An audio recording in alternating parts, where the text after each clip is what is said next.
Southwest representative Victoria United, and equally Colum of Jalabo, after losing a couple of games, has why not come back to her winning roles. I'm going straight away to look at the results where Group A saw Lesas Road being defeated by Colum of Jalabo 2-0. Union Sportive equally trash Canon Sportive of Yaoundé is 1-0. Bamboo Tools of Buddha and equally Dynamo ended on a 0-0 tie. AS Fortuna equally with PWG of Bamenda after 90 minutes of play ended on a 0-0 tie. Gazelle FA was defeated at home by Eglo 2-0. Meanwhile, Pool B saw UMS of Loom picking up a 1-0 defeat over Cotton Sport of Galowa, and it was Victoria United that defeated Apijes of Fifu 3-2 at their own backyard. Fuvu Club of the Baham defeated Fuvu Azu 2-1, while Yosai birthday for her for match day 14 of the MTN Elite 1 Championship was defeated by Stade Renard 1-0, and that is it in terms of the result of match day 14 of the MTN Elite 1 Championship. We look at the results after those beautiful, the standings rather, after those beautiful results and goals recorded across the national territory, where it is still Dynamo of Douala at the helm of Pool A with 25 points after 14 games played, followed by Bamboo Tools of Buddha 23 points, Canon Sportive 23 points, PWD of Bamenda at the fourth position with 20 points, Gazelle follows with 18 points, Aigle Royal 18 points, Colum 18 points, Union Sportive 15 points, Lesasco 14 points, and AS Fortuna 13 points. And that is it in terms of the standings for Pool A. And equally Pool B, the Cotton Knights are equally at the helm of this particular classification with 23 points, followed by Stade Renard 23 points, Young Sport 17 points, and at the fourth position is Fuvu Club with 16 points, Victoria United 15 points, Fuvu Azu 14 points, Union UMS of Loom 14 points, Avion 13, and at the bottom is Apijes of Mfu with 8 points so far. And that is it in terms of the MTN Elite 1 Championship. Mind you that was the last game played. As of now, games have been halted because of the African Cup of Nations, and after that the games are going to resume. And equally we are having the last games for the MTN Elite 2 Championship, where it is Bafma United that has already qualified after that beautiful 3-0 victory over there in Bambili Stadium. And away from that, we are going to look at what is happening in terms of the Southwest Regional League. Mind you that some weeks back I told you that this particular championship was going to commence on the 3rd of January, but unfortunately because of the African Cup of Nations, it has been pushed to the 3rd of February coming up in the weeks ahead. I will go straight away to look at the total numbers of teams that are going to be participating in this year's championship, where they are in total 27 teams. And mind you that a team like Ocean Sports Academy that left the league last year prematurely has been reinstated back after the meeting that they had. And equally we are going to be looking at the 4 pools that have been created by the Southwest Regional Bureau, and equally Pool AC's Best Stars Academy, Treviso Football Club, Al Jazeera Sports Academy, Camjo Sports, Sinodev, Manu, and options at the 7th position, while Pool B is comprised of Istanbul, Fako United, Little Food, LN Sport, Continental, Dream Soccer. Pool C is Boya United, Tico United, Southwest United, Prisons Football Club, Talented Sports Academy, and Association to train and educate students through sport. Pool D, made up of the Meme Camp rather, is comprised of Kumba City, Bright Stars, Future Dreams, Kumba Lakers, Legend Football, Kamenyi Football Initiative, Paradise Newly Stars Football Formation Center, and Waspito Football Foundation. That is it in terms of the 27 players that are going to be tussling as February 3rd is gradually approaching for the Southwest Regional League coming in the days ahead. And away from that, we'll look at what is happening for the preparation of the test race that will be taking place here in Boya, where it is going to be on Saturday the 20th of January 2024, and the The test race is going to commence from the Moliko Stadium right up to the Intermediate Hut and back. In terms of modalities to participate in this particular test race, you have to have a photocopy of your national identity card, for passport photos, and equally registration fee 15, license fee 3,000, and that is it in terms of the modalities to participate in the upcoming test race to build up to the main mountain race itself that will be held in February. And away from that, let's go to the AFCON page. Look at what is happening. Yes, we already have a couple of clubs. In fact, nearly all the clubs have already arrived in Ivory Coast as they are putting all it takes as January 13 is gradually approaching, and that is it in terms of the AFCON page. We are not going to talk about it a lot, as we are going to be looking at various clubs, individual clubs, where we are going to be looking at very pertinent issues in terms of the AFCON. I will go straight away to look at the 6 stadiums that are going to be used in Ivory Coast as from January the 13th to the 11th of February in this particular report.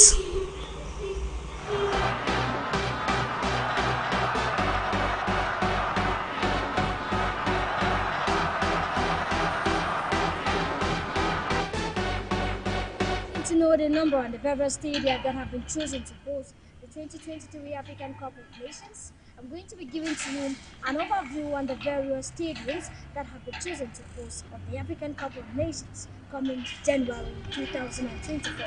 I am Sonita Nguni.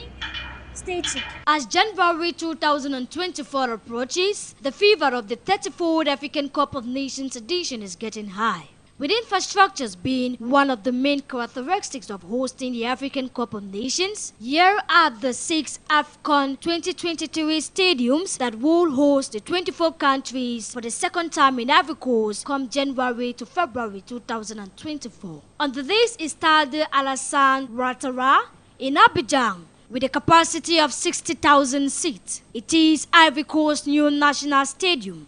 It is the largest stadium in the country and the most modern in Africa as well. Second on the list is Laurent Paco Stadium, capacity 20,000. It's a brand new stadium built between 2018 to 2023 in preparations of the 34th African Cup of Nations edition in Ivory Coast. The stadium was named after Laurent Paco, a late Ivorian actor who died in 2016. Charles Kanouny Barry Stadium, capacity 20,000. It's equally another new site built between 2018 to 2023 in preparations of the 2023 AFCON. It is another new modern stadium in the nation's capital. It was initially called Stade de Yamoussoukro. The Boni Stadium was named after Charles Kanouny on April 2023 after the country's former Prime Minister Charles Kanouny Brony, who died in 2001. Stade Felix Houphouët-Boigny, capacity 33,000, is located in Abidjan. The stadium was named Stade Cheikh Idriss in order to recognize the French boatman in the 1961 French game, and now called Felix Houphouët-Boigny, the country's first president. It is also called Le Félixie. It equally hosted the finals of the AFCON in 1984, and in 2009 and 2013, there was a stampede which caused the death of 19 and 61 people respectively. Prior to the 2023 African Cup of Nations, the venue has been upgraded with a roof covering the entire auditorium. Stade de la Paix is another stadium that will be used in this year's edition in Ivory Coast. Capacity 40,000, built in the Bukayet city with about 800,000 people, and this particular city is known to be a city where many Ivorian footballers like Yaya Touré and Ibrahim Touré were born, amongst others. The stadium was built in the second largest city of Ivory Coast and hosted the 1984 AFCON. The arena equally acted as a peace place where in July 30 and 31st, 2007, the so-called ceasefire ceremony took place in the stadium, symbolizing an end to the Ivorian crisis and equally representing the current name, the Stade of Peace. Following the 33rd AFCON edition held in Cameroon, the avenue was expanded from 23 to 40,000 capacity. capacity. And at the last spot, it's the Amadou Ngong Coulibaly 20,000 newly built capacity stadium to host the upcoming tournament. Construction works started in May 2018 and ended in 2019 with Amadou Ngong Coulibaly as Prime Minister of the GFCS. He died in office as he was the venue's patron before his demise. The naming of the stadium was already announced in July 2023. Did you know that after the 2023 African Cup of Nations draws that took place in Ivory Coast, Morocco, Democratic Republic of Congo, Zambia and Tanzania are in Group F? Before we get to talk about what is going to transpire coming January to February in Ivory Coast, let's look at how these four teams are qualified to the 34th edition of the African Cup of Nations coming up in Ivory Coast. Follow me. The Atlas Lions of Morocco finished top of its group with 9 points ahead of South Africa with 7 points. The Moroccan squad officially clinched last March its ticket to the 2023 African Cup of Nations in Ivory Coast and is housed in Group F with Democratic Republic of Congo, Tanzania and Zambia. And now an opportunity at the other end. Oh, the sucker punch from Morocco. Meanwhile, Democratic Republic of Congo's 2-1 win over Gabon sealed her ticket to Ivory Coast as the group winner. The team will be making her third African Cup of Nations appearances in Ivory Coast come January to February 2024. Playoff. The volume getting turned up and there's a deflection. And now the stadium erupts. The opening goal for the Democratic Republic of Congo. Meanwhile, the Chipo-Polipo of Zambia secured her spot to the Total Energies African Cup of Nations after beating host nation 3 goals to 0 at the Levi Wanawasa Stadium in Dola. Tanzania were the winners of Group H, consisting of Ivory Coast, Comoros and Lesotho. Driven into the area, and it's Mwanza, and that's 2-1. Zambia back in the game. After playing 6 games, winning 2, drawing 2 and losing 2, Tanzania qualified to the upcoming African Cup of Nations with 8 points as runner-ups of Group F, following Algeria to qualify. Looking out for a run. Will he be telling? Oh my word, just off the post. As final preparations to the African Cup of Nations, Team Cameroon ended on a 1-1 tie against Zambia in the friendly yesterday, 9th of January 2024 in Saudi Arabia. After 40 years, the indomitable Lions of Cameroon have touched the Ivorian soils, where they visited the late president of Ivory Coast, Felix Houphouët-Boigny, who handed their first African Cup of Nations trophy in Ivory Coast in 1984. The Lions are currently in Hotel President, where they will be having their first training session tomorrow, 11th of January 2024 at 10 a.m. Out of the 27-man list published by Coach Rigobert Song, 26 are already in Ivory Coast with the delegation, as Andre Onana will only join the team in the early hours of January 15, 2024, where Team Cameroon will be logging horns with Guinea-Bissau, counting for their first African Cup of Nations game in Ivory Coast.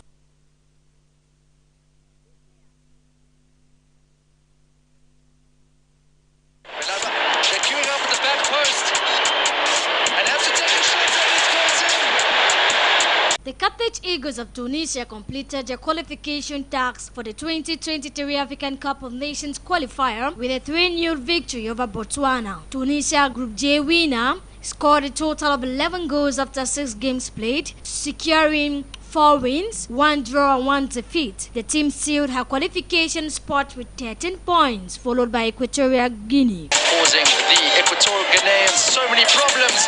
And another shot and another goal. Now Mercury forgets with it once again. A good shot. Oh, that was a second. And that's a goal. No offside. Group G saw the Eagles of Mali qualify top of the group with 15 points, drawing 1. Mali will be marking her 13th African Cup of Nations appearances after she recorded her best result in 1972 as runner-ups. Diaby. Good ball in! How about that? Again, the Brave Warriors of Namibia secured the second spot in Group C with 5-point Cup of Nations in Ivory Coast coming January to February 2024 after her 3-2 win over Kenya. Over to Group K, which comprised of Morocco, South Africa, Liberia and Zimbabwe. Bafana of South Africa sealed a spot in the upcoming African Cup of Nations in 2024 with 7 points, scoring 7 goals after 2 wins, 1 draw and 1 defeat. Taken short. Here is Percy Tau, threatening ball into the area. The keeper spills it into the net. What a start that is! It's a dreadful mistake by Munir Mohammadi. Look at this, it's played short, gets the return ball, Tau whips it into the box. Keeper, he wasn't unsighted, there was no...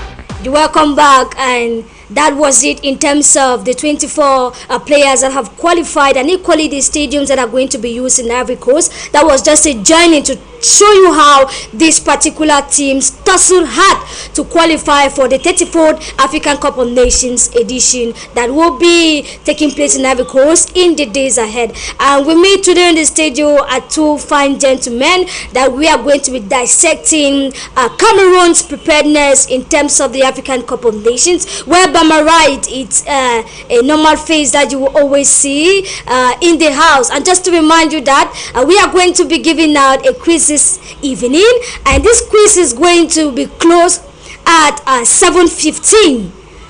Look at the time, 7:15. I'm not going to take any other contribution in terms of this particular quiz, and the question is, which African players have played the highest number of AFCON games and scored how many goals?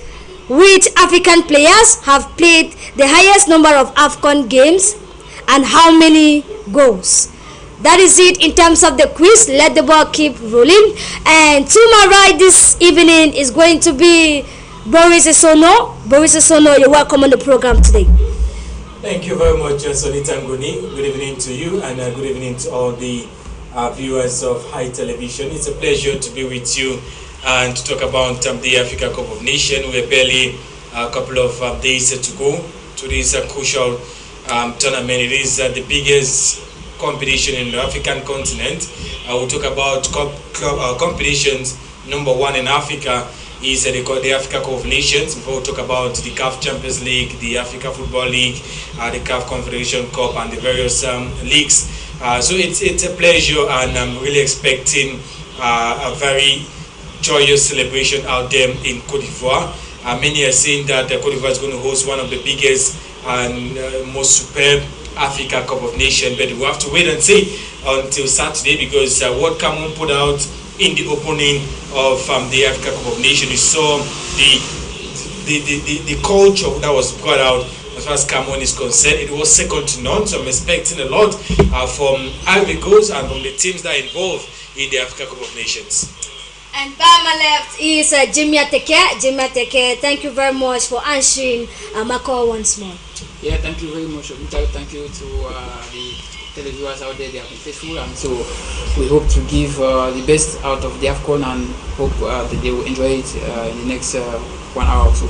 Yeah, definitely. And just to tell our televiewers that the Indomitable Lions of Cameroon are already in Ivory Coast, and we are going to look at this beautiful report how they landed at in Ivory Coast and are currently resting calmly in the hotel, the president over there in Ivory Coast.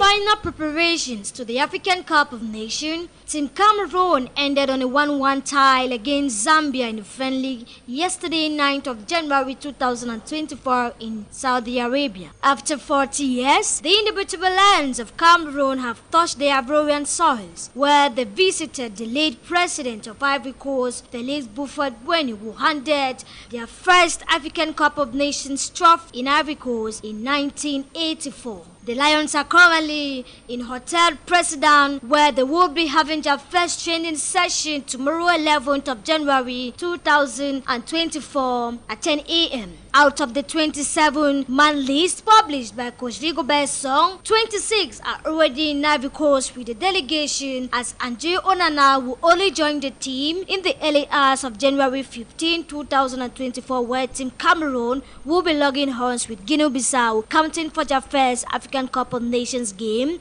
in Ivory Coast.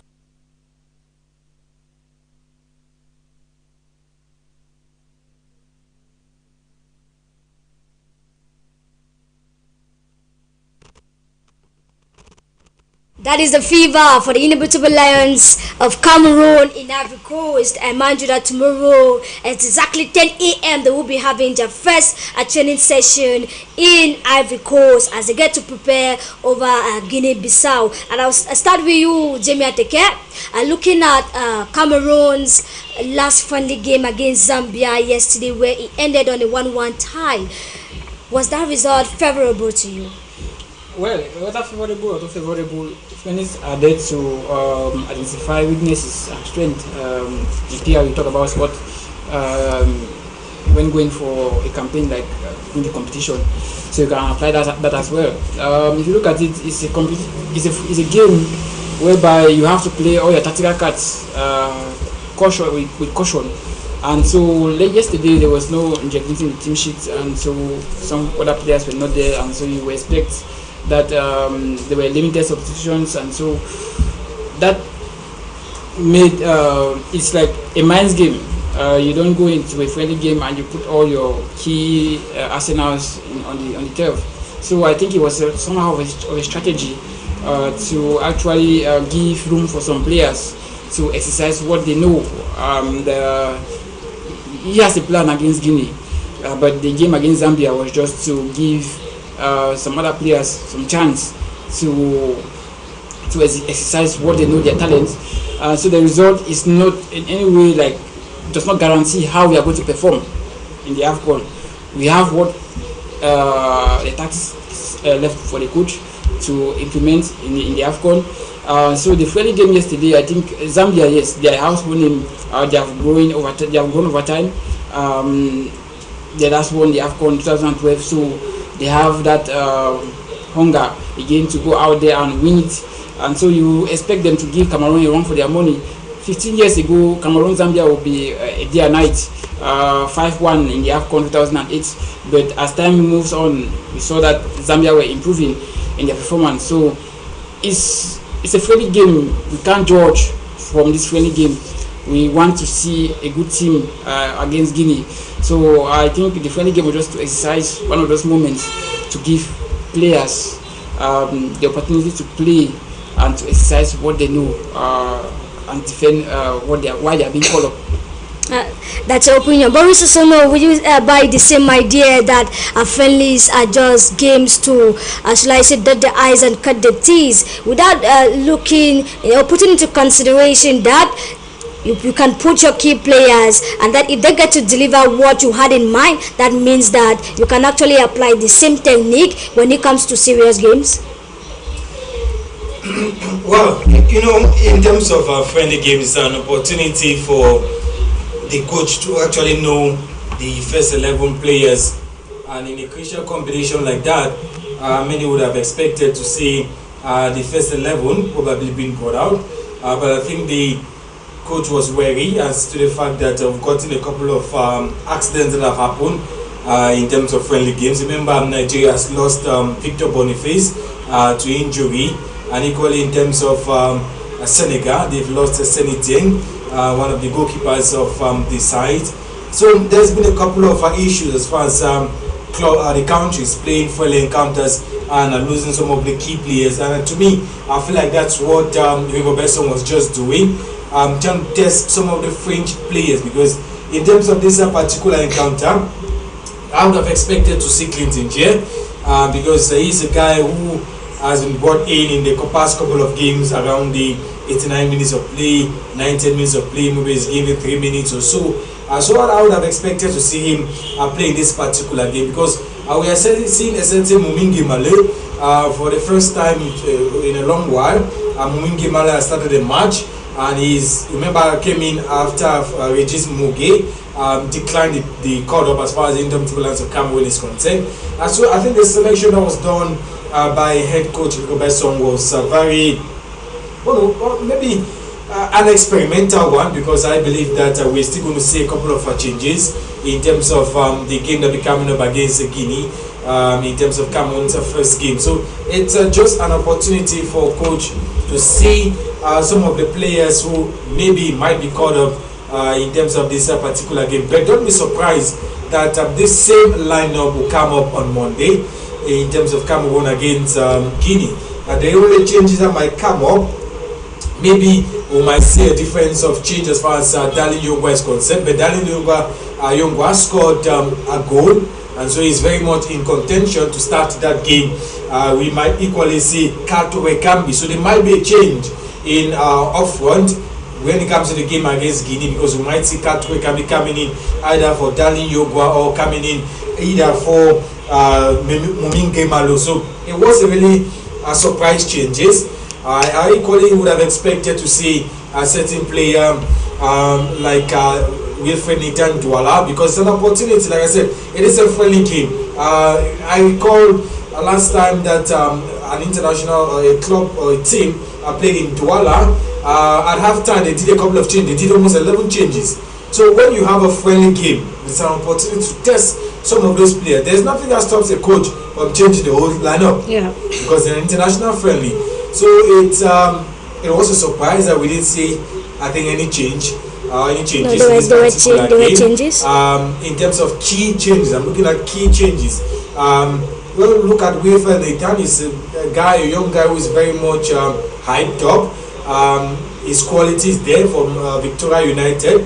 There's equally a certain Lionel Eteba, who has been very much a push forward as far as the Dynamo of Douala is concerned. I would have expected to see these two young players from the Cameroonian scene equally being given a chance against Zambia. But it was a really interesting game. Unfortunately, many people didn't have a chance to watch the game from start to end, as it was a game played behind closed doors. I think the two sides needed the cameras off, so that they know what they are looking forward in that particular game. But all in all, it was a good game, and we're hoping that the changes that will be done against Guinea will bear fruit and for us to celebrate come Monday.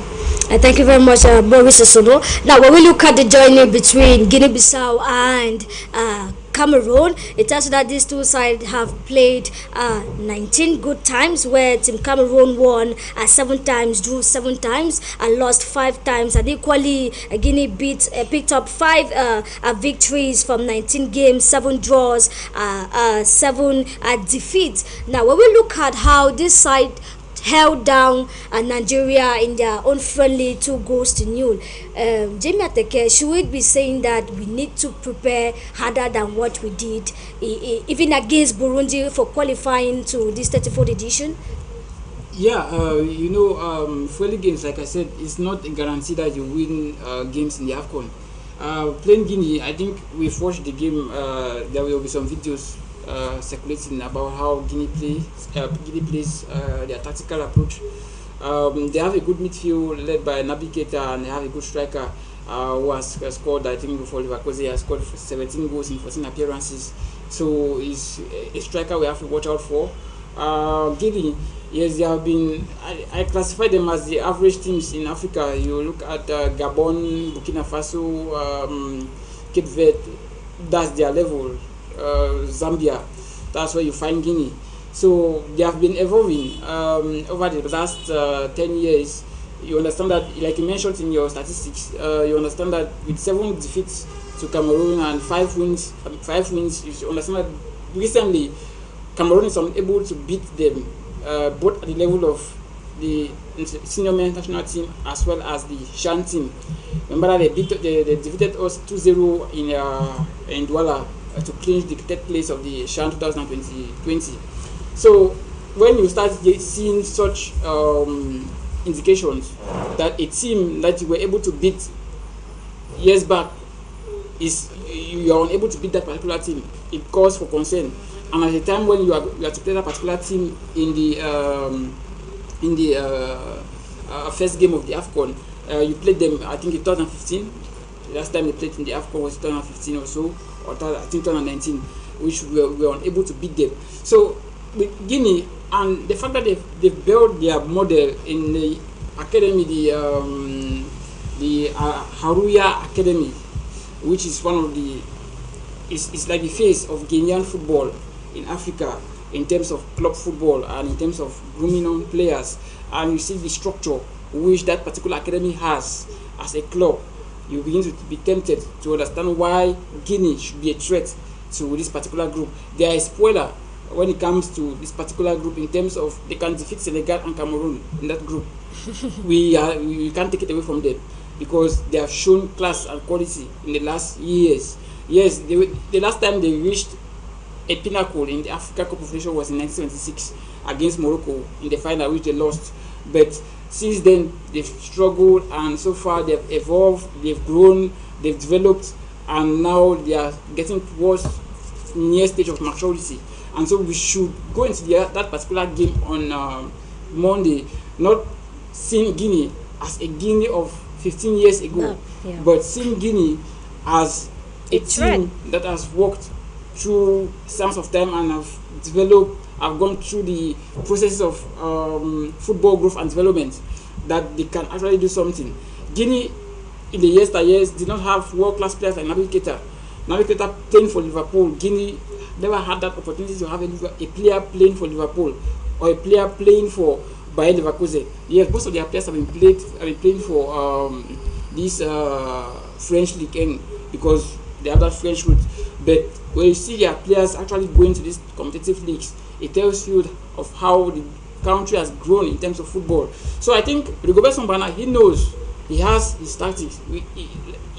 Before the FIFA World Cup, he said he was in danger, so forth, but it's kind of philosophy. But this time around, it's like a little bit conserved. He wants to keep his tactics to himself, and only on that day they are going to know what he plans to do. Yes, going on that particular game, we know quite fully well that we miss Koundé Malone because we expected him like yesterday. Yeah. We watched the game, there was a weakness at the midfield. You understand that Zambo is a player who doesn't enter in local balance, doesn't go into shock. He doesn't chase. Yes. Unlike Koundé Malone, he is a fighter when it comes to the midfield. So we needed a player like Koundé Malone to fight at the midfield, to be a fighter. A player like Naby Keita is so physical and technical as well. But Zambo is technical, but it's not powerful, it's not physical. That's one area which Rigobert Song failed to have understood. So we will expect the same Zambo to be there, but I think the defense has to change. Mukudi has to be dropped, maybe put Castelletto and Christopher Wu. Let's see how it can go. And Daniel Youngwa, I think he's a modern left back. Nuhutolo, yes, he's still good in terms of defending, but in terms of moving forward and giving those crosses, I think he has fell down the pecking order. That's why I see Daniel Youngwa, the last 3 games Cameroon has played against Mauritius, against Burundi. We saw his exploits. So Rigobert Song, he knows best. And I think Jeff Lindsay, I keep saying it, I will not be surprised to see Jeff Lindsay play in the middle in some of our games, because when you watch that particular game against Libya, I think he just won, but I'm not confirming.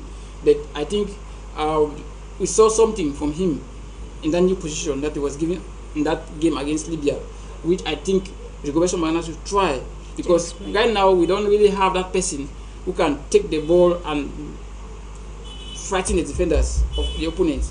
I think if we had Choupo-Moting, we'll say yes. But now Jeff Lindsay looks like an ideal person for that position.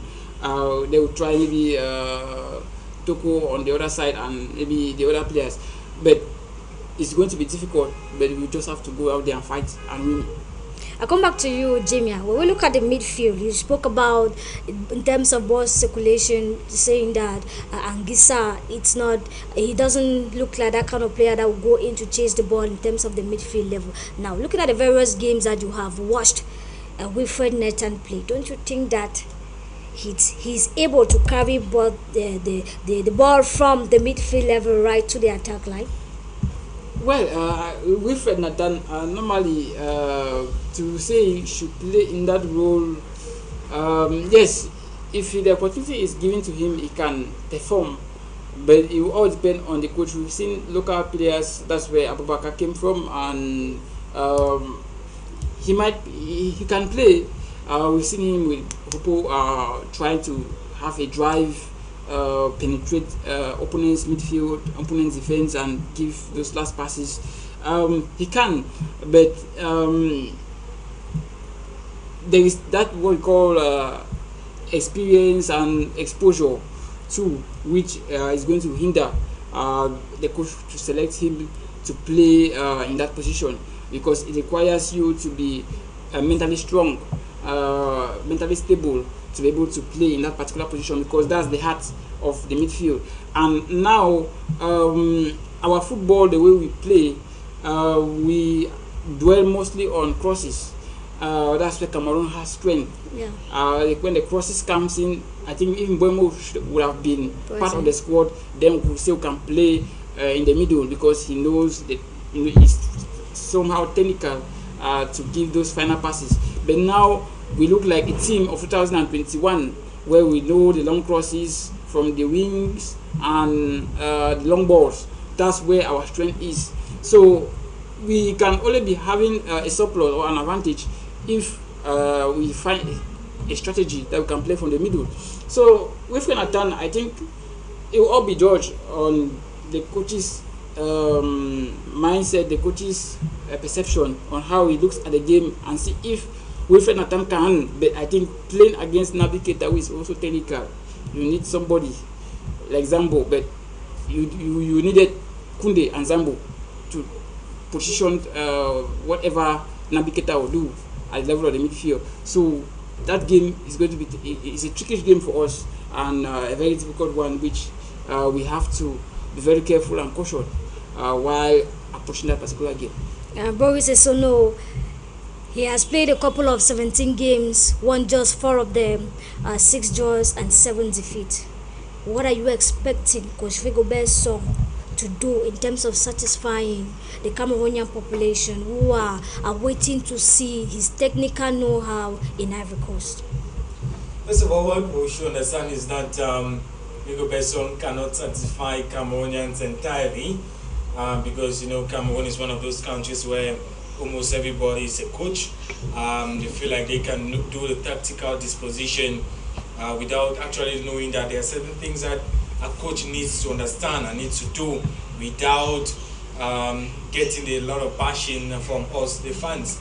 But I think, Rigobert Song, many will talk about the fact that he has not proven in his entirety as a man who can take the indomitable Lions of Cameroon to the next level. We're talking about Jamal Belmadi, who's taking Algeria to the next level. We're thinking about Aliou Cissé, who has taken Senegal to the next level. Can Rigobert Song be that man to take the indomitable Lions of Cameroon to that next level? There's a big question mark in that particular aspect. And the big question mark is because of, like you said, the record haven't really been the best. If we were saying Rigobert Song, we say 10 games he has played, he has won 8, drawn the 2. Then it becomes a mark of a coach who wants to take a team to the next level. But when we are seeing a record with defeat, and a couple of draws and win 1 year and there, yes, many will rely on the victory against Brazil. Yeah, no doubt, it was a good victory. But what happened? Cameroon came back without going to the next level, and it could take the cup. So these are things that we really need to look at it in another level. We are not saying that Rigobert Song cannot reach that level, but what we're saying is this: at the moment, is he at that level to take Cameroon to the next level? A question mark there that many will really need to answer. But he is already the man at the helm. There's nothing we can do to change that. He's already in Yamoussoukro preparing for the first game against Guinea. like Jimmy said, it's a very tough game against Guinea. And I always use the expression of CAF President Dr. Patrice Motsepe. There's no small team in the African Cup of Nations. We've gone past that years where we was point Guinea. Guinea is a small team, we're going to win Guinea. The Gambia is a small team, we're going to win Gambia. No. Presently, they are no small team. If Guinea had the chance to qualify, it means that they have something to give. If Gambia could go through the process and qualify, it means that they are no small team.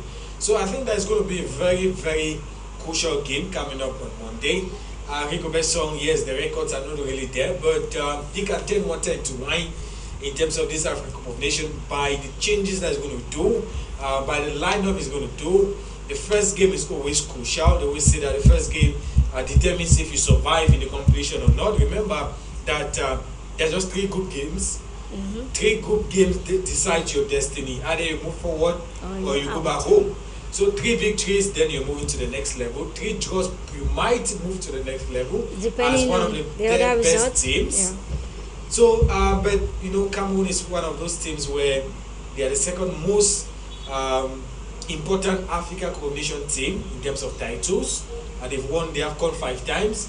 It's been long that we won the African Cup of Nations since 2017. We want to test that trophy again. So it's going to be very, very important to see how Cameroon lines up in the first game.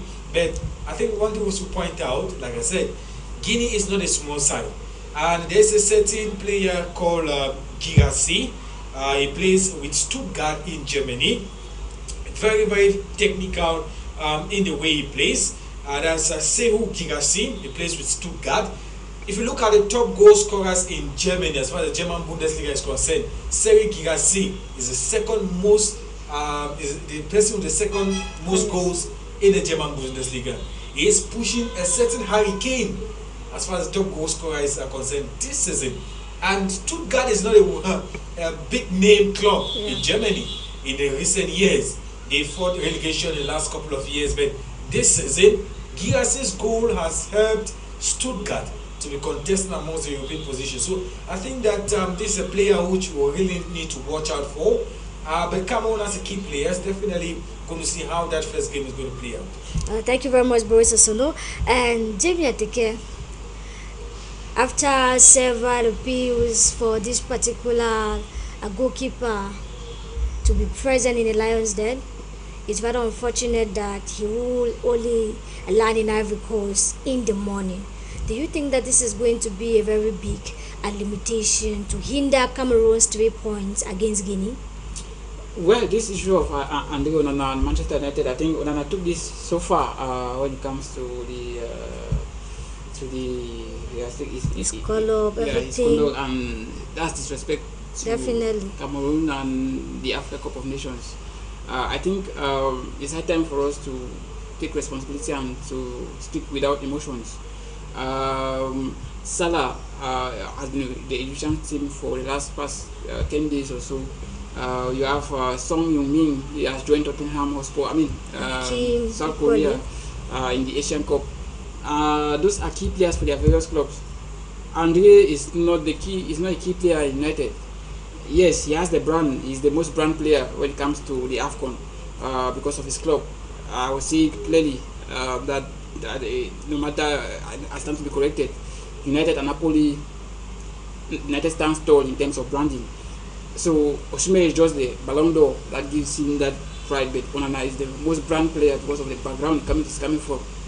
Moving from Inter to Man United, you remove Salah, he comes I think second in that group. So, but it doesn't mean that you undermine the competition that you are going to play to represent your fatherland. Definitely. Yes, in the days we had Bel Joseph Antoine, Ojamila contesting with club country in terms of negotiation, where Bel had to leave, then Jackson took over in 1986.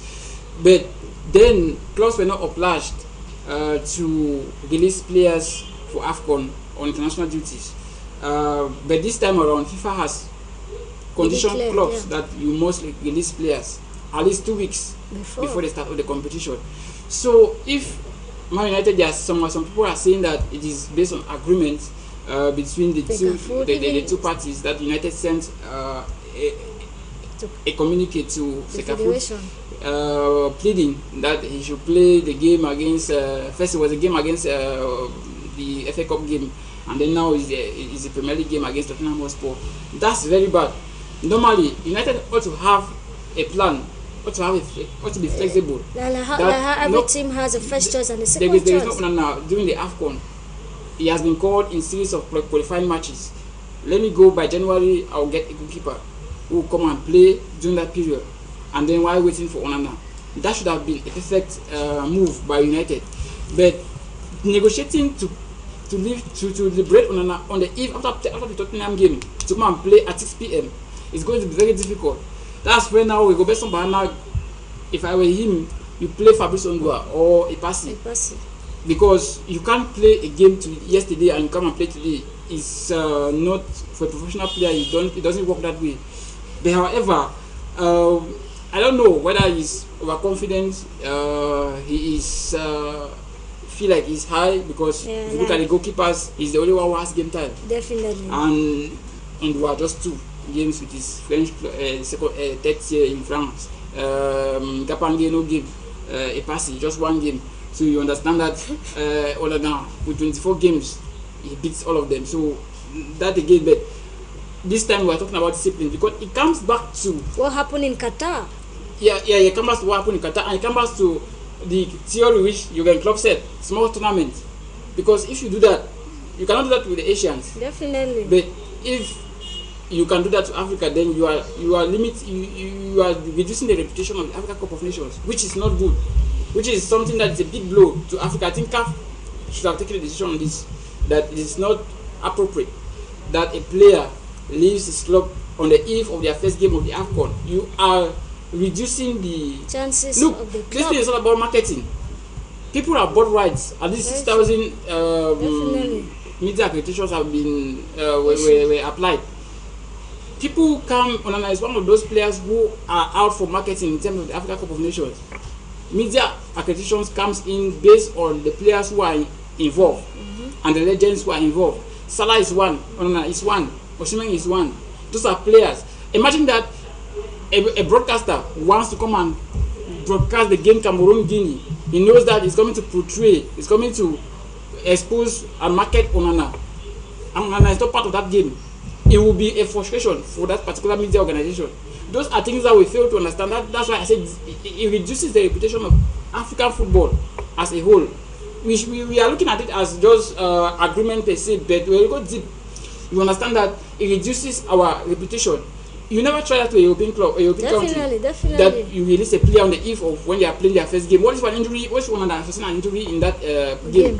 Those are unforeseen circumstances which you cannot. So it's not about marketing. CAF has its marketing strategy. These players are the ones who, when CAF removes maybe flyers and all the, you see Onana there because he's the face of Cameroon. Where he comes from, the background, he's the face. There's no place you go to this Africa, you don't talk about Onana. So these are marketing aspect, even for Fecafoot. So if a player like that is missing in the first game, it becomes a problem. Those are things that we fail to understand, and we are taking that as a pinch of salt, which we are not supposed to take it as a pinch of salt. We are supposed to revolt on that. That's why I love what the Senegalese FA did last year, 2 years ago, with the case of Ismail Assar. How can you say because you are fighting relegation so you don't want to release a player? And the Senegalese FA had to write to release the player. And had it been the player left, the player agreed to stay, he would have lost the AFCON. Maybe the medal would have been given to him. Those are things that it reduces the reputation of African football, which we all have to sit up and fight. Definitely. I think this particular issue has created a lot of controversies, especially on social media, where the African Cup of Nations is being looked like a lower competition as compared to that of Champions League, Europa and others, which is a call for concern. But now over to you, Boris Osono. If you were in Coach Rigobert's shoes, keeping aside that, yes, for like some reports are saying that it's an agreement, and even with the fact that they are saying that Andre Onana is going to be accompanied by some medical personnel to make sure that he's in good condition, will you, in Coach Rigobert's shoes, allow him to play even a single game? Well, you know, in terms of this aspect of the Africa Cup of Nations, especially in January, has been a bone of contention between clubs in Europe and the African federations, because European clubs always see the AFCON competition as something that causes havoc to them. But it's surprised and they fail to understand that there's equally another competition that's ongoing.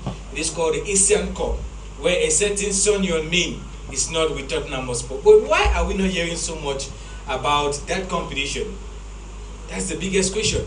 Probably because most of our big stars play in the Africa Cup of Nations as to the Asian Cup. So probably that's where their grievance is coming from, that they are losing some of their key players, like Liverpool are losing Mohamed Salah. We have Mohamed Kudus leaving West Ham United. I Hakimi remember as well. Mohamed Kudus left West Ham and he was accompanied by a doctor from West Ham United, because Kudus had an injury, so West Ham had to send him a doctor equally to accompany him so that it doesn't aggravate in terms of the Africa Cup of Nations. So it tells you the level of mistrust that European countries actually have and clubs actually have as far as the Africa Cup of Nations is a concern. I'm talking about the issue of Andre Onana. First of all, it irks me because there is an agreement.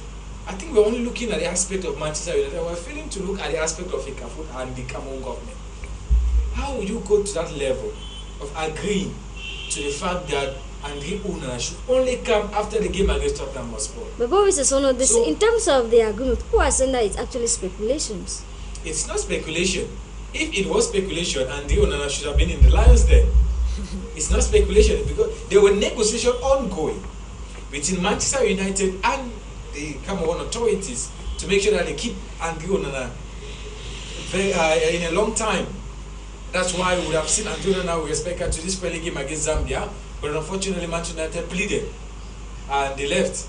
But now they always say when you give somebody something, they always want to get more. Oliver Twist. So the Cameroon authorities gave Manchester United the opportunity to have Andre Onana within that game that passed.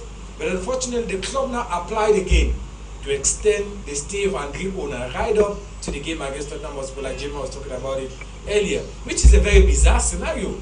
I think Andre Onana will be one of the last players, if I'm not mistaken, to join his country as far as AFCON is concerned. Because all the 26 players are already in Ivory Coast. We have a crucial game that is coming up against Guinea on Monday. I mean, you cannot expect Andre Onana to play on the 14th against Spurs. Travel how many kilometers to Cote d'Ivoire, and you expect him to play against Guinea? Even I'm the coach, there's no way I can play Andre Onana. I remember we had friendly games have been going on, training sessions have been going on, and so you cannot expect a player, yes, he's a big name player, but you cannot expect him to just come the day before and get into the first team. Even I'm the coach, there's never a day I'm going to allow that. And secondly, identify Andre Onana as one of the best players, no doubt. Take nothing away from Andre Onana. He has his qualities that we all admire. We've watched him for a number of years now, right up from Inter Milan now to Manchester United, even though many have said that he's not having the best of performances with Manchester United. But you really have to look at the defense compartment of Manchester United. So Andre Onana is a good player, no doubt. But I feel like we are too much relying on Andre Onana. The way this saga has been going on between Manchester United and the Cameroonian authorities, whether Andre Onana will play or not, I feel like he has been going on for too long. So I feel like we have to give the opportunity now, probably, to Fabrice Ondua. Let's identify Fabrice Ondua. Fabrice, you are the number one. Carry us to the next destination. I believe Fabrice Ondua is going to perform like he did in 2017. Remember, in 2017, Fabrice Ondua considered just 3 goals as Cameroon went on to win the Africa Cup of Nations.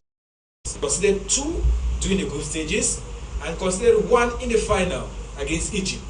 And they went on to win the Africa Cup of Nations.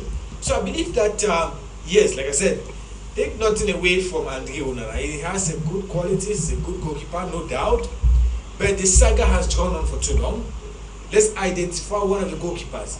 Probably we go with Fabrice Ondua or we go with Davis Epase. But if we want to categorize the standing after Andre Onana, I'm going with Fabrice Ondua. So let's give Fabrice Ondua the number 1 jersey. Say take us against Guinea, defend the colours, because it surprised Jimmy. I don't know if you share the same momentum that I will catch the first day and the next day I'm bench for somebody who has not been there. Onana, so-called, is the number 1 best goalkeeper or best choice for the Cameroonian nationals. What if Andre Fabrice Ondua has a good performance for the first game? Andre Onana comes in and spoils everything. Third game we lost. What happens? So these are things that the coaches really needs to think well before he approaches the game. Like I said, to me, Fabrice Ondua should be the number 1 goalkeeper. As of now. As at the AFCON, not even as at now. As at this AFCON, Fabrice Ondua should be the number 1. Why we manhandle and to me, we should just leave Andre Onana should continue with Manchester United. He shouldn't even come. Is that what you're saying? But Jimmy, take care. Normally, FIFA says he should come because he has been called, and so if he says he wants to stay, he will not be allowed to stay. They can still apply and they can do the changes. Remember, it's a negotiation. That's what is happening now with Regis Muge. There's still a process now to make sure that Regis Muge plays with Olympique Marseille, because if you are called up, like Jimmy is saying it earlier, you cannot play for your club when you've been called for the national team. Remember, Regis Muge declined the call up, so now they have to go through the paperwork now. But I think there is going to be a limitation somewhere, and even if the Cameroon Federation gets to accept this particular, should I say, plea, then that means that any other player, be it in the next African Cup of Nations, will say that, okay, I'm not going to come answer my call up because I know that tomorrow I will come with a plea for you to sign, and you're going to sign for me to go and play my cup. It happens not only in Africa, it happens across the world. That's what I'm saying, that there is a limitation to it. There is a limitation. If Cameroon authorities say Regis Muge, you are free to play, Regis Muge is free to play, CAF will sign up on it and FIFA will sign up on it. And that's what I'm saying. They go probably on like loan. Simon. For example, Regis Muge with Olympique of Marseille is on the bench almost 247. And he had the opportunity. He has a call-up. No, he had a call-up. It's a good call-up. We are not refusing that it's not a good call-up. But he looked at the opportunity. Olympique of Marseille is the most hit club in France in terms of the African population. Almost 80% of the players have left. Yeah, so he was looking at the opportunity that within this 1 month, I can show Ghana with Gattuso that I'm a good player. And probably within this 1 month, I'll have an opportunity to play. And probably has an opportunity to be signed elsewhere. So that's where his mentality was.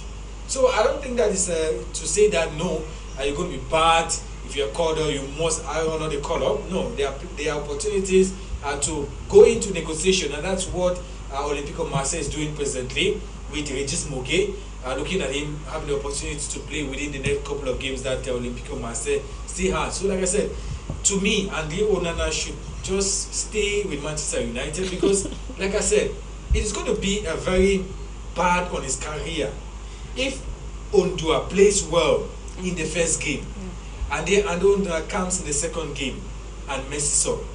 Nobody will look at the fact that Andre Onana, like what is happening with Manchester United at the moment, is a good goalkeeper. Why did he catch? Who is Robertson to have changed Fabrice Ondua to bring Andre Onana? And mind you, these two guys are cousins.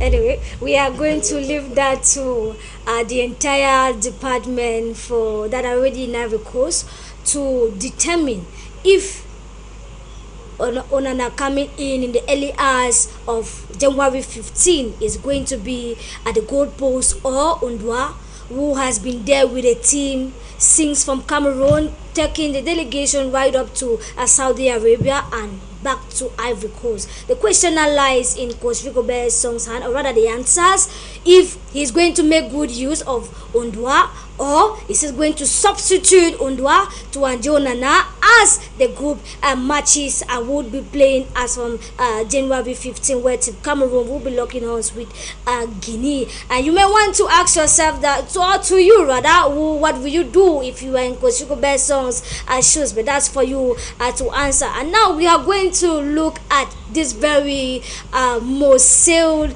ticket in terms of when you look at the number of matches or the tickets of games that are selling out with high rates. And one of the games here is that of Team Cameroon against Senegal. And mind you that the Teranga Lions of Senegal are the defending champions for this particular trophy. Jamie Ateke, another opportunity for Teranga Lions and Team Cameroon to play after their friendlies where Senegal defeated Team Cameroon. Are we going to see a new Aliou Socio technique over that of Coach Rigobert, or you think that it's going to be a draw? Well, it's a competition, and a competition is different from friendly games. Friendly games are there to test the know-how of players and the know-how of the coach. So if we lost to Senegal 2-1 back in November or so, it's not the guarantee that Senegal is going to defeat us at the level of the AFCON. The AFCON is a kind of a funny competition where Cameroon.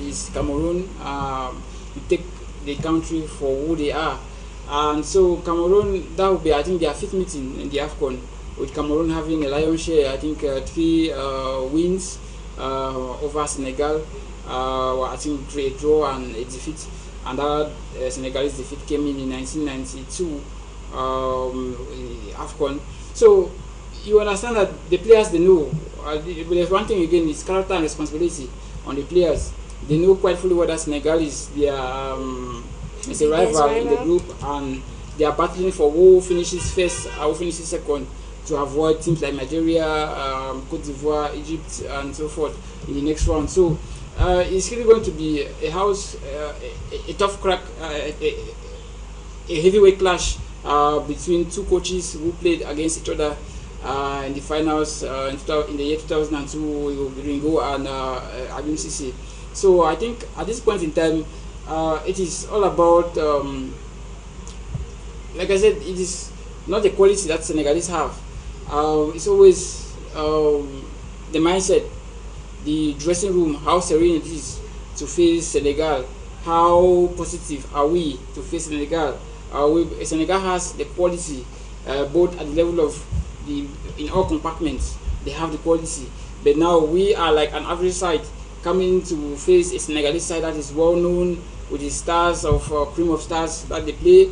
But we should not forget that this Senegalese team is an aging side. They haven't really put their young guys into this particular sport. Well, maybe after the AFCON, they might start shifting them one after the other.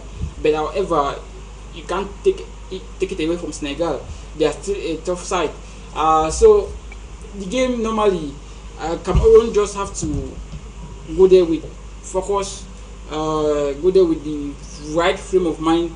Like I said, if we have a clear-cut organizational structure in terms of the control activities that we had from Saudi Arabia to Cote d'Ivoire, from Cameroon to Saudi Arabia to Cote d'Ivoire, with the players knowing quite fully whether their bonuses are not issue, everything is serene. There is that oneness, there is that unity. I think we can go out there and defeat Senegal. Defeating Senegal is not a problem. I see Senegal game as much more an easy game, because of the history we have against Senegal in the AFCON. But Guinea and Gambia might just be a spoiler to Cameroon. So, because Cameroon knows who Senegal is. It's like Cameroon playing Nigeria or Cameroon playing Cote d'Ivoire. It's a different ball game as compared to Cameroon playing Guinea or Gambia. So against Senegal, you might be shocked that the game against Senegal might be the easiest game Cameroon can win in that group. Though pundits are saying that it's the toughest game, but Gambia and Guinea might just be the toughest game Cameroon will ever play this AFCON. So I know my boys. I know the boys. We have one thing in Africa, he knows his which boys. most teams do not have. I think that's the fighting spirit.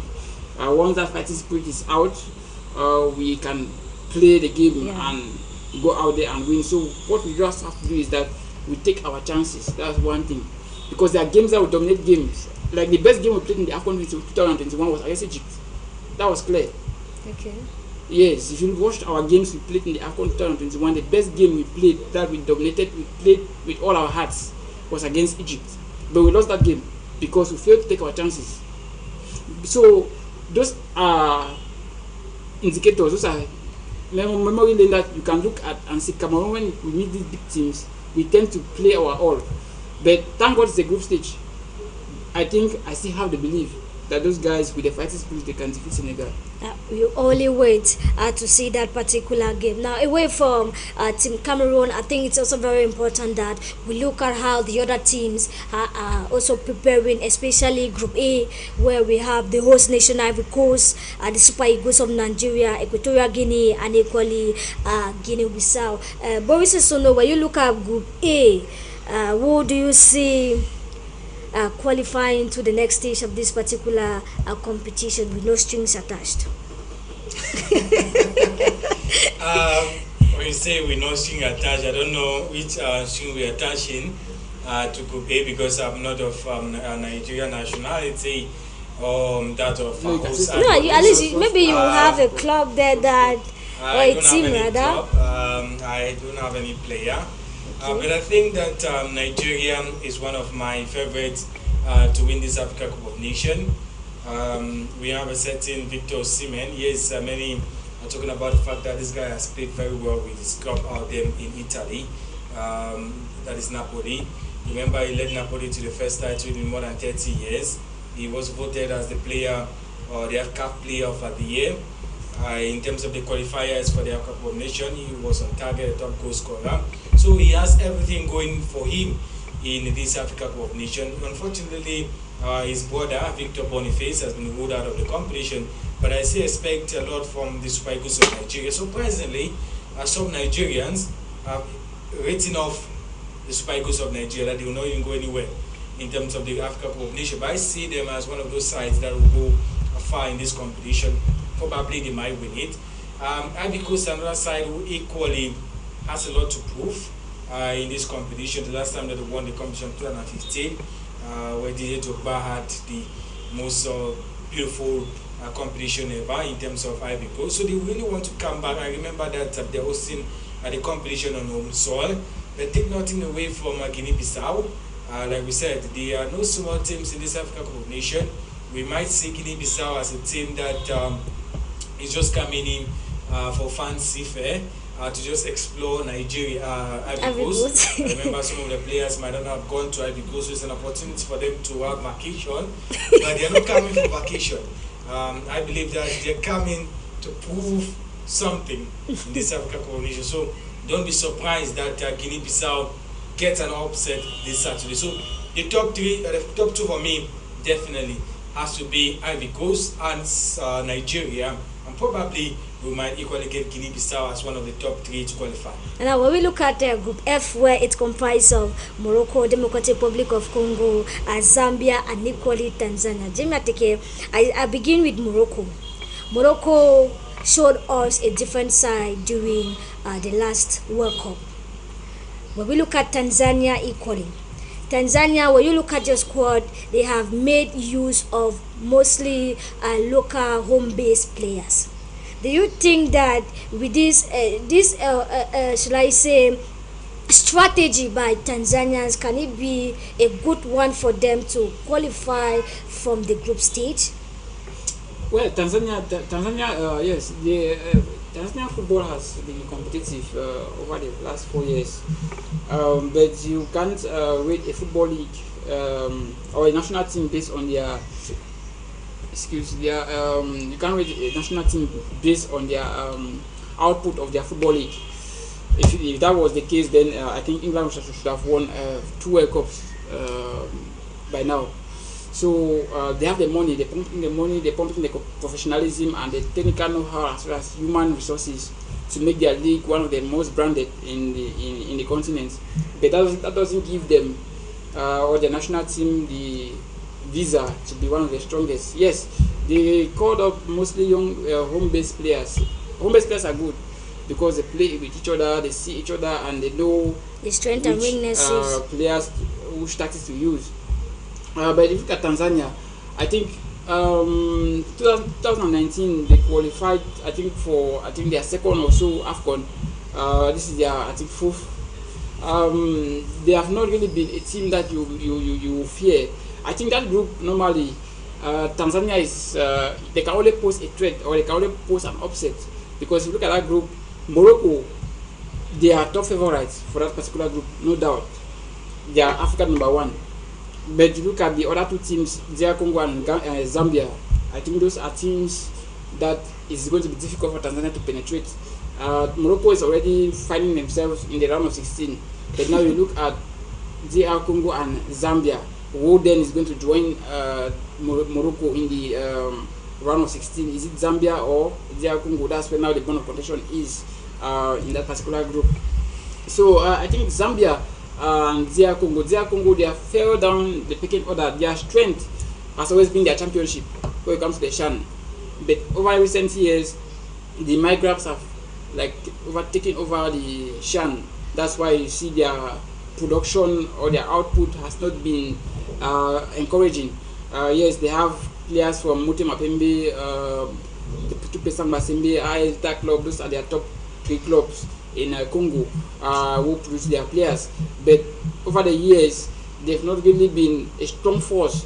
And if you see, while they have not been a strong force over the years, because when your club competition is affected, and most of their players come from that club in the continental scene, it affects the performance of the national team. And because Tupesang Masembe has been unable to perform excellently alongside Aelta Club and Motema Pembe, it has affected the performance of DR Congo in the national competition. Even the Shan that they held like their own, it has affected them. So that again, Zambia now comes in now in the picture to be like the second best team in that group in terms of their output and performance in recent times. If you look at Zambia, in their qualifiers, I think they had a good qualifiers. They were consistent in their results, and so you expect them to be a much more rival to Morocco. But however, Morocco, anybody in that group, they have 3 points. I'm not saying it's guaranteed, but on paper they have all 3 points. But they have their limits, is the knockout rounds. But now I think we should look at Morocco is gone. The fight now is between DR Congo and Zambia to get the second spot as far as the group is concerned. Yeah, indirectly telling us that the same way Boris Sissono said the other team was going to come for sightseeing, Tanzania equally will come for sightseeing. But we are going to allow the ride of AFCON to review these particular words from Boris Sissono. And yes, 13th of January, it's a Saturday, and that's going to be where more history will be created as from that particular date right up to 11th of February, and where the first game is going to be between Ivory Coast and Guinea-Bissau. Boris Sissono, prediction of that game? Well, in terms of prediction, it's going to be a crucial game. I feel like the first game this Saturday definitely has to go to Ivory Coast. So we've talked about the fact that Ivory Coast is one of the strongest side and squad in the competition. They equally want to go back and win the title for themselves, since 2015 that last won the competition. For Guinea-Bissau, they are equally looking forward to have a good showing in terms of the Africa Cup of Nations. They have good players, but the players are not well known like that of Ivory Coast, where we have a certain Frank Kessé, Nicolas Pepe playing out there as far as Arsenal is concerned. So Ivory Coast has a very, very solid squad against Guinea-Bissau. They are playing at the Alassane Ouattara Stadium opening game in front of their president, in front of the fans. I believe that is going to be a victory for Ivory Coast. Probably a 2-1 or 3-0 victory for Ivory Coast. And the second game that will be coming up still in this group on Sunday.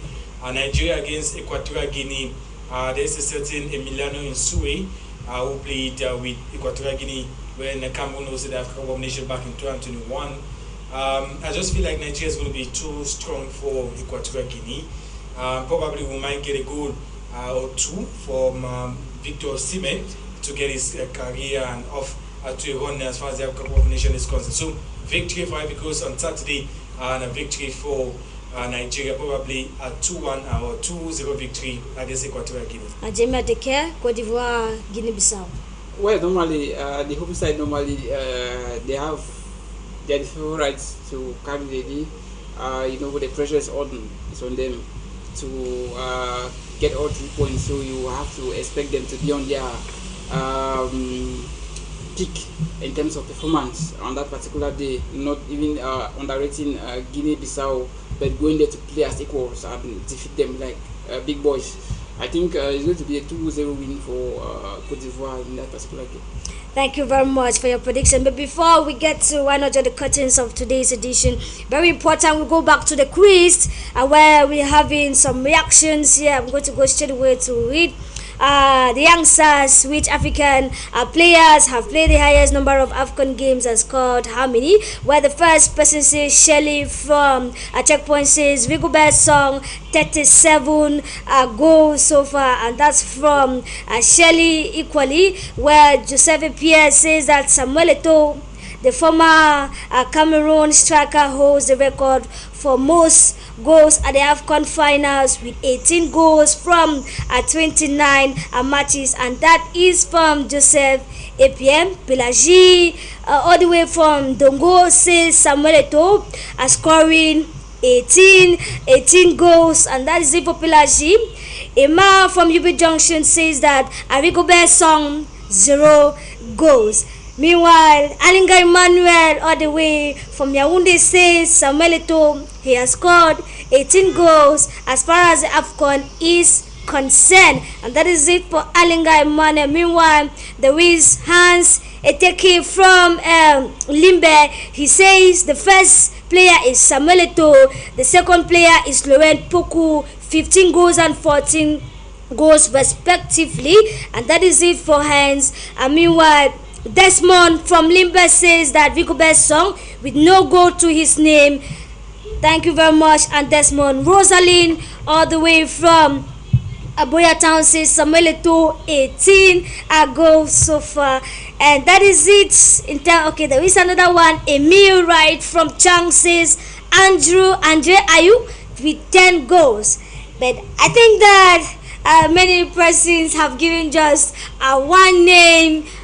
Meanwhile, the question is which African players with an S, and we find a lot of persons with Samuel Eto'o and equally Andre Ayew. And yes, unfortunately, we have no winner for this particular quiz, where the answer is Rigobert Song with 35 AFCON matches, 0 goals scored, and the second is Andre Ayew with 34 African Cup of Nations games with 10 goals. And that was supposed to be the answer for today's quiz. And yes, for those who are asking us that if they can sponsor our quizzes, definitely the doors are open to sponsor our quizzes throughout the journey of the African Cup of Nations. You may want to, why not, chip in and contribute. This is an opportunity for you, and equally you want to sponsor High Sport in total or in general rather. The number on your screen is clearly written. Just a call. We are at your service. And that is it for today in terms of the African Cup of Nations build up for